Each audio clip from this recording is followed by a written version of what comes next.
যে ভালোবাসতে জানে সে সময় দিতে জানে, আর যে ভালোবাসাই বোঝে না সে সময় দিতেই পারে না। যেই লোকটা 18 ঘন্টা কাজ করতে পারে সে কি হোয়াটসঅ্যাপে এসে আপনার মেসেজ সিন করে রিপ্লাই দিতে পারে না?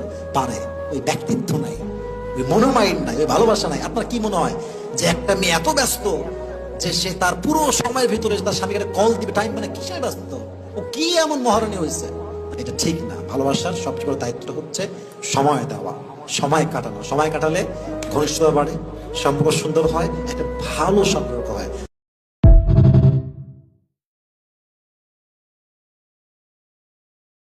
যে ভালোবাসতে জানে সে সময় দিতে জানে, আর যে ভালোবাসাই বোঝে না সে সময় দিতেই পারে না। যেই লোকটা 18 ঘন্টা কাজ করতে পারে সে কি হোয়াটসঅ্যাপে এসে আপনার মেসেজ সিন করে রিপ্লাই দিতে পারে না?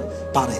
ওই ব্যক্তিত্ব নাই, ওই মনোমাইন্ড নাই, ওই ভালোবাসা নাই। আপনার কি মনে হয় যে একটা মেয়ে এত ব্যস্ত যে সে তার পুরো সময়ের ভিতরে তার স্বামীকে কল দিবে? টাইম মানে কিসের ব্যস্ত? ও কি এমন মহারানী হয়েছে? এটা ঠিক না। ভালোবাসার সবচেয়ে বড় দায়িত্বটা হচ্ছে সময় দেওয়া, সময় কাটানো। সময় কাটালে ঘনিষ্ঠতা বাড়ে, সম্পর্ক সুন্দর হয়, একটা ভালো সম্পর্ক